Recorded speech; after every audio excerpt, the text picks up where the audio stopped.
Hi everyone, hope you're doing well. Today part 1 of my Raw Techno 3 Ableton template explanation. So this template has been created live during my live stream session. It's on my Audio React channel. I will put it in the description if you wanna come around, and you can come ask questions, participate, and you can see me create track live like this one. So today we're gonna talk about more each track, the sound design, which purpose of each track, the MIDI pattern of the melodies, and next week we will focus more on arrangement, automation, variation, mixing and mastering. So even if you don't have the template, you can still learn some valuable information about how, for example, how to create a groove without a rumble and using tom, or how you can use the new micro tuner from Ableton to create some weird melodies. You can still grab a few tips here and there that you can implement in your own music production. All right, so first let's have a listen to the track and then let's dig into it.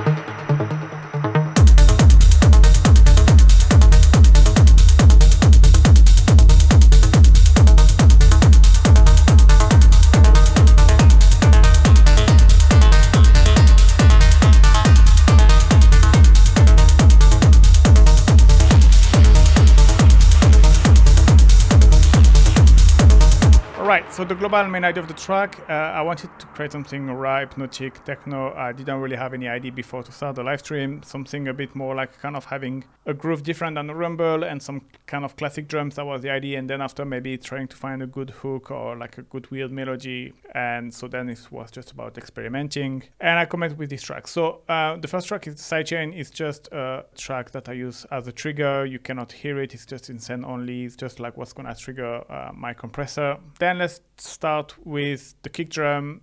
So it's just the sample, kind of a quite punchy kick with quite a long tail, which could almost already be like a bass drum, like a bass line. So I use drum bus just to kind of make it even punchier. I use compression in hard mode, which is really usually add a bit more bass. And obviously the boom is going to accentuate that.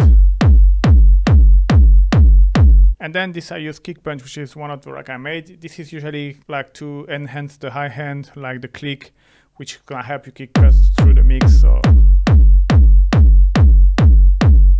it's very subtle, but it can help in the whole mix. Then as bassline, I use this kind of rolling tom, and I use two types of tom. I low pass them even after, you can see I play again, because I really wanted to use them as a bass line, not really like as a rhythmical groovy tom. And the pattern, well, I don't really have tips except then like we're playing with velocity and like different pitch pattern, and then just have to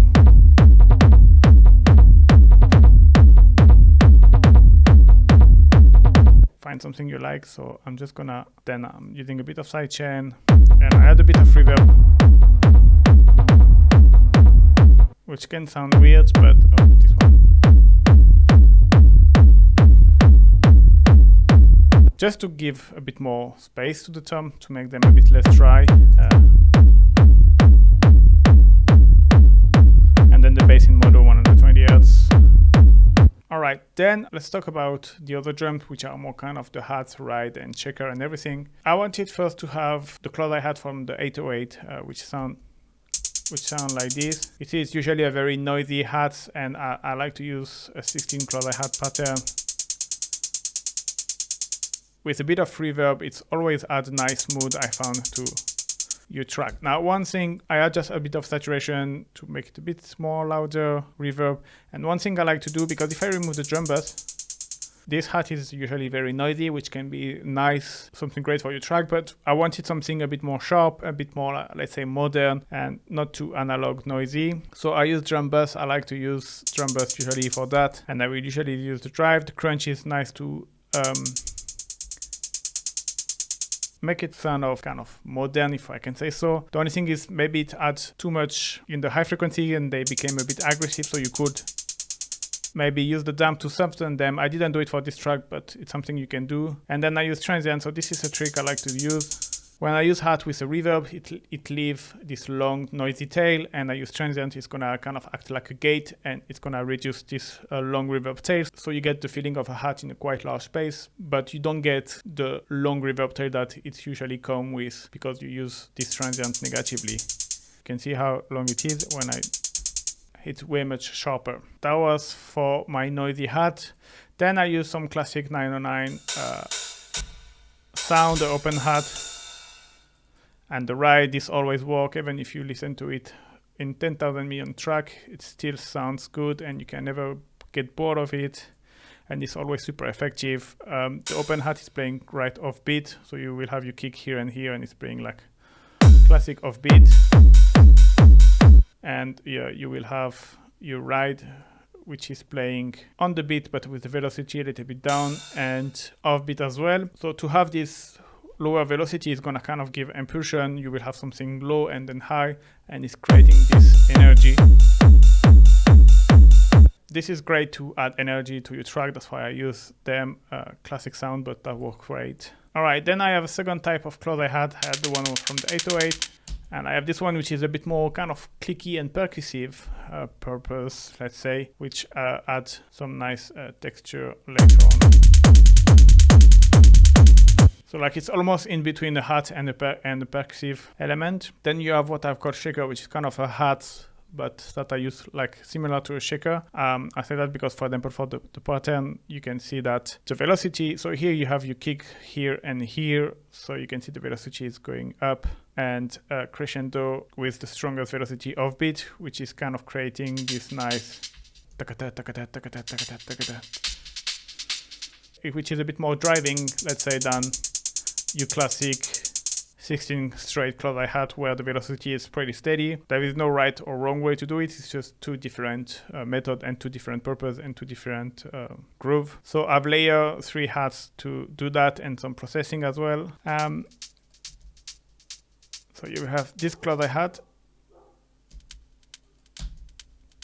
one very plucky percussive, and then you will have the same close hi-hat than this one here. Except then here I put the attack around 20 milliseconds, which kind of give a shaker effect. See, you have something percussive, and then it sounds more something like a shaker. And yeah, all 3 layers.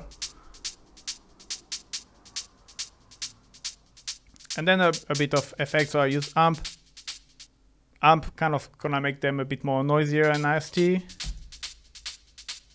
Shifter is gonna pitch them slightly down, minus 120.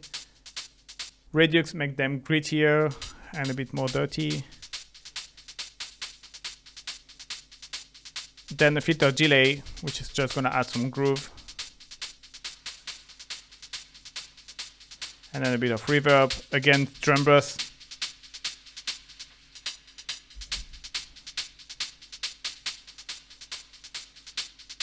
Kind of same purpose than before. It's like make them a bit more sharp and not too noisy, because obviously you have multiple layers, so if you leave the noise all of them, it gets very noisy, and then I feel like you lose in a bit in clarity. So,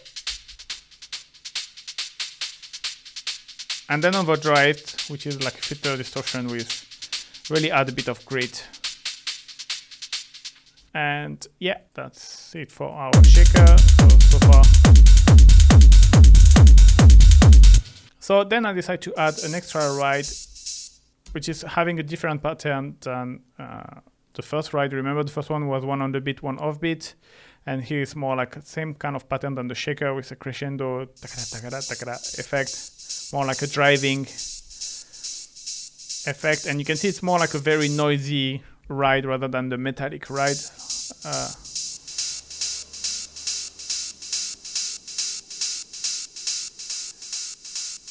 Just a noisy ride by default, a sample, and then I use stereo, which is a delay with a hash effect.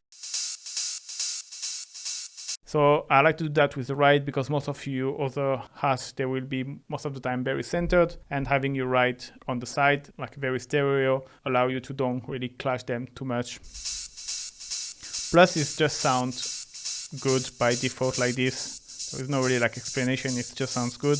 Highly filtered, because I want just it's noisy. And then drum bass again.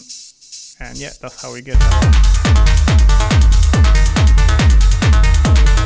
This was to add extra driving effect, extra groove. I felt like I was at this point with all of the drums, and I was like, okay, I want to make the part of the track a bit longer, but I did this extra drivingness, this extra energy, and using an extra ride is great for that. And then I have clap and snare. So clap have play kind of.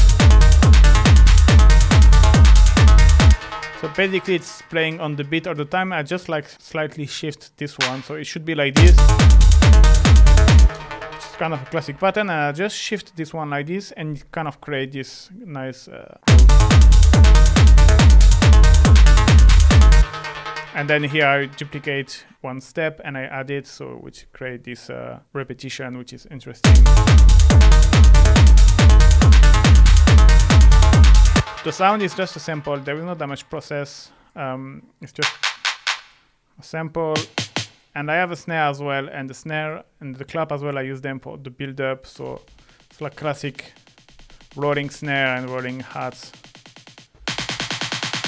where the velocity is going crescendo to build the tension, and then it's just going into reverb, a bit of EQ, a volume automation to make it slow from low to high, and then drum bass again. Same I did on before, and yeah, that's pretty much for our drums. So now let's jump into our main synth, which is like a kind of the lead and like the hypnotic pattern.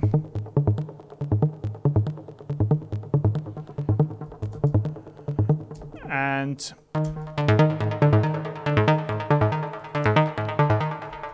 so here the interesting things that I've used is microtuner. So basically microtuner allows you to kind of create your own scale with your own semitone. So for example, in 1 octave, usually you have 12 semitone, and here you can decide to have like 17 or how many you want. And so what's gonna do is gonna create like some notes which are in between note and like some weird pitched note, which kind of gonna be a bit atonal in between them. So it's perfect to create this kind of weird feeling atonal techno. It's a great way to avoid to make a cheesy melody. You can still make cheesy melody with this one, but it's a bit easier to not make it with this microtuner. So I just kind of create randomly like a scale, a weird scale, and then you have to just check the pitch bend 48 here and make sure in your wavetable you have as well in MIDI pitch bend 48 and MPE if you use. And then was just about, once I had this weird note coming about with a melody, like trying different things.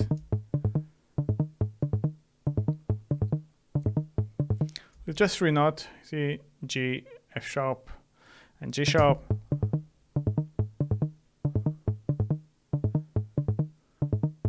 And repeating over and over. One thing that is important is the length of the pattern. You can see it's something like a 3-bit, which obviously is different than a 4-bit, which creates a bar. So your kick will be 1 bar. So ultimately what it's gonna create is some polymeter, because you have this length, which is different than your pattern length of your synth is different than your pattern length of your kick. So in terms of sound, now you have like 2 synths, which are basically the same, but they sound slightly different one from the other. It's just the same track duplicated here with some few modification. I'm gonna come back in a second, but the patch itself is the same.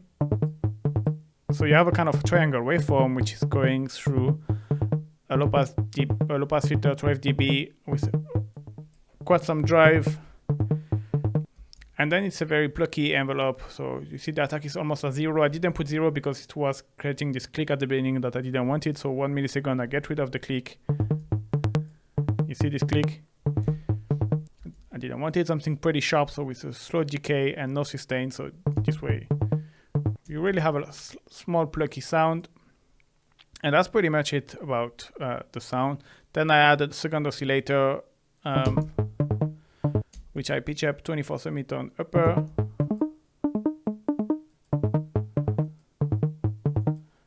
where you can see how they complement well each other, add a bit of warp, and then you're gonna use fold. Fold allow me to add modulation to the sound, so the timbre of the sound change, but you can still hear it's the same sound, and you just feel like there is some variation. You can already point out what is modulating, but you can see the sound and you can hear the sound evolve, and that's gonna add modulation and make you sound interesting. So you can use the same pattern on the old track, and you can, for example, modulate with the fold to make the timbre change, and it's harder to get bored of the sound.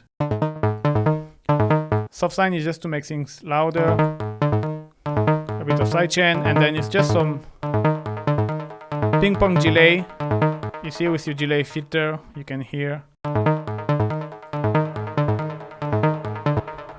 And then a bit of reverb. If you want, I made a tutorial about the hybrid reverb. I put it in the description. Here I use the Tide algorithm without the convolution. Bit of stereo, and yeah.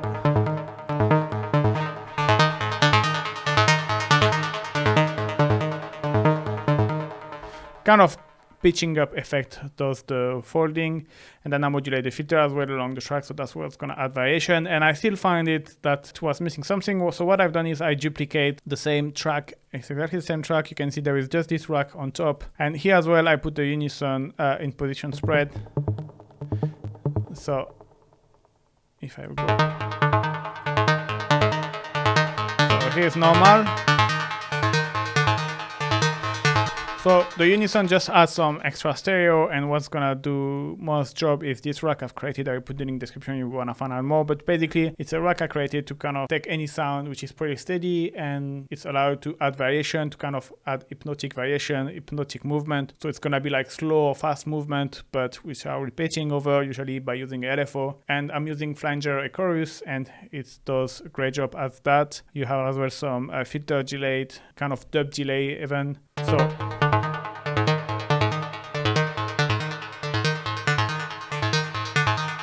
you have this with flanger effect. This stereo amount is kind of a chorus which creates a kind of rotating stereo around your head, and then you have the filter dub delay.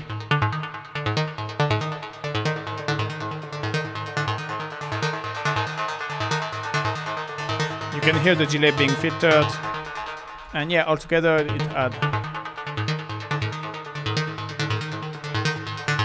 Compared to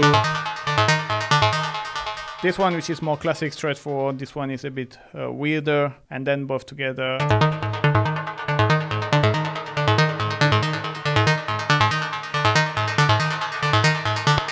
It obviously adds some movement, but it adds as well a bit of weirdness. So yeah, that's the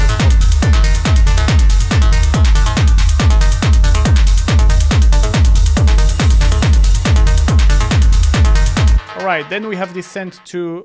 So this came up after the live stream. Is something I wanted to add for. I wanted a verse part where obviously the Synth, it's playing the whole track, and there was a point you need a break a bit from the Synth. So here, this part on the verse, I've lowered the cutoff, so this way you don't hear it that much. And I needed something a bit new and fresh, obviously to bring something interesting at the middle of the track. So I kind of experimented a little bit in the live stream, and I came up with this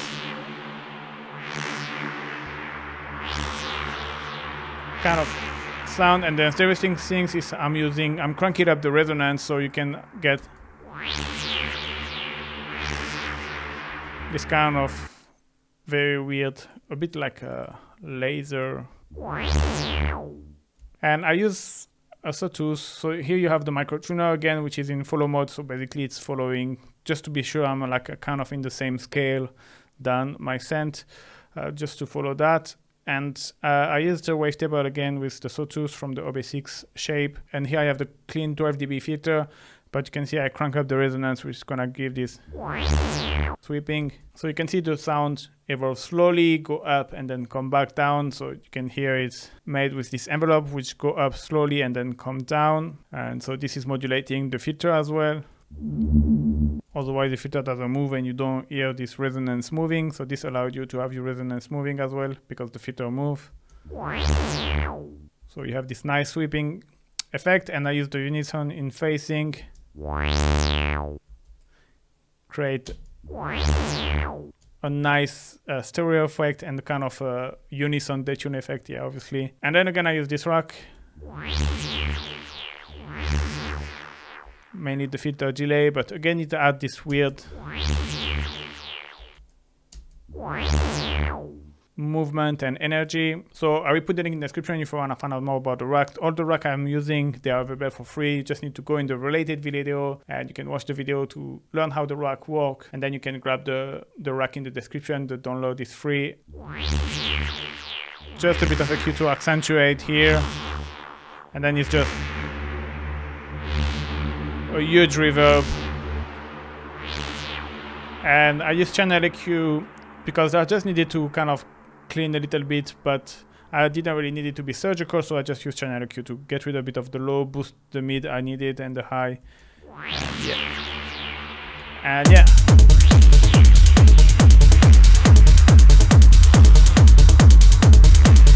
And it's just playing the same note, different velocity. And yeah, that's pretty much it for the Synth 2. And then we have the ambience. So that's something I add afterward as well, because I feel like I usually like to use ambience, especially at the beginning of a track. It's kind of to set the mood. Here I've kind of done the opposite. I create the track, and then after I was like, okay, it's missing an ambience.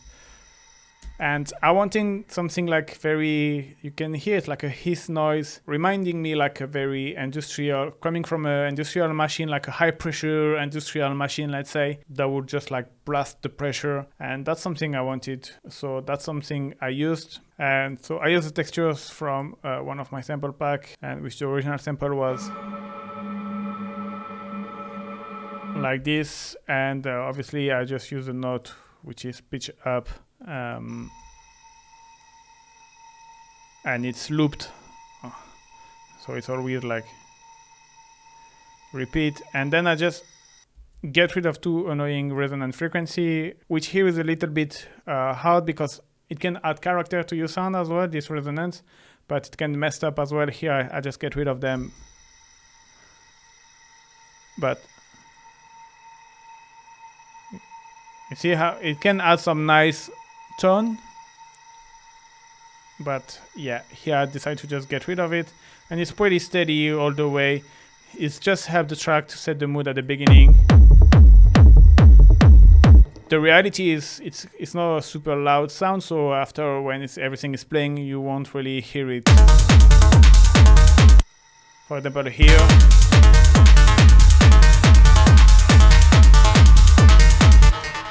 If I remove it, you can barely hear it, but yeah, help to set the mood, especially in the intro and the outro. It's important during the break as well to have this.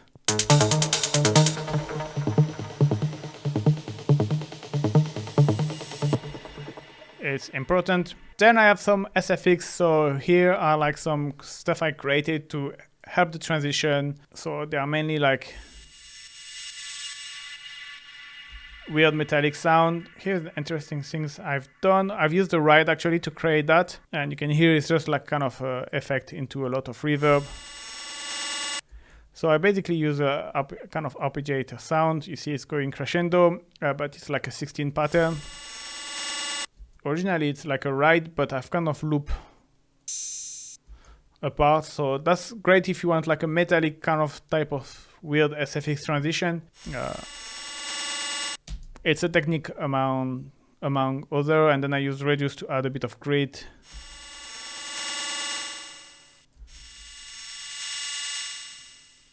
Make it a little bit more noisier, and then I high pass. This is a volume automation just to obviously going crescendo to bring and to build the tension. Everything is going into a huge reverb to make it last a bit longer after. Putting into a big space obviously, but as well like this the sound lasts, so it's really well for transition because you still have the sound playing, which help with the transition and the slight sidechain. And yeah, this will just help with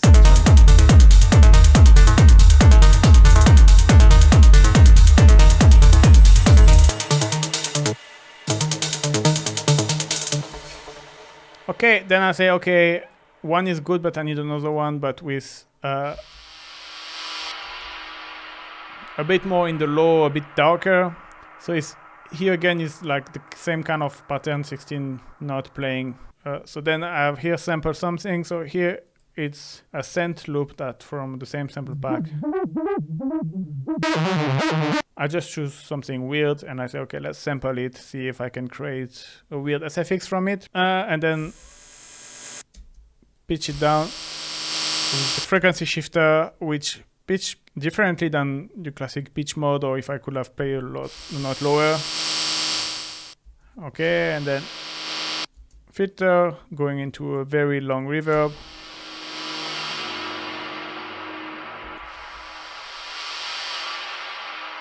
And then filter everything.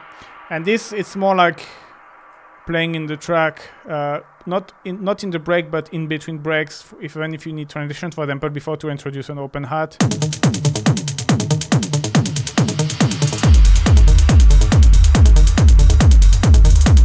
And then I have this one. It's quite a weird one. It's just a percussion that I've reversed. So the percussion originally was kind of a tonal percussion, and you just reverse it. With simpler, you can just like a right click reverse sample. And then obviously when you bring this into a delay with a lot of reverb as well, ping pong delay, you get this nice. So here you have the LFO, which is modulating the filter of the delay. So you will kind of always have a different kind of feeling every time, because obviously the LFO is evolving. And yeah, that was something to add here and there. You see it's playing from time to time.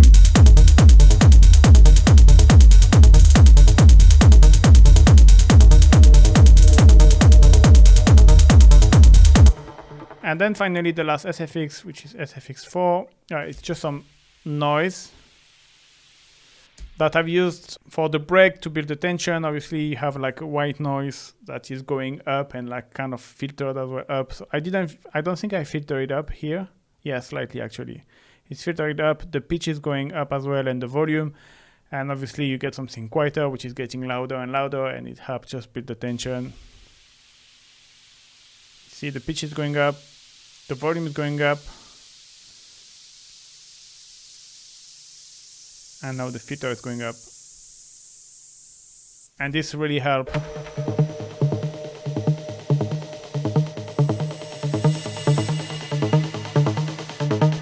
You see how it...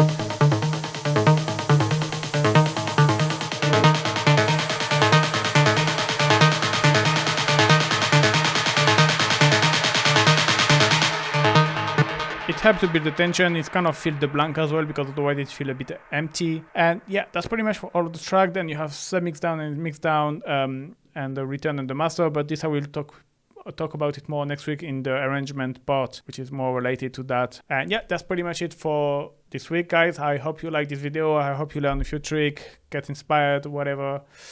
Don't forget to like and subscribe if you want to grab the template. It's a great way to support me. The link in the description. And see you next week, guys. Bye bye.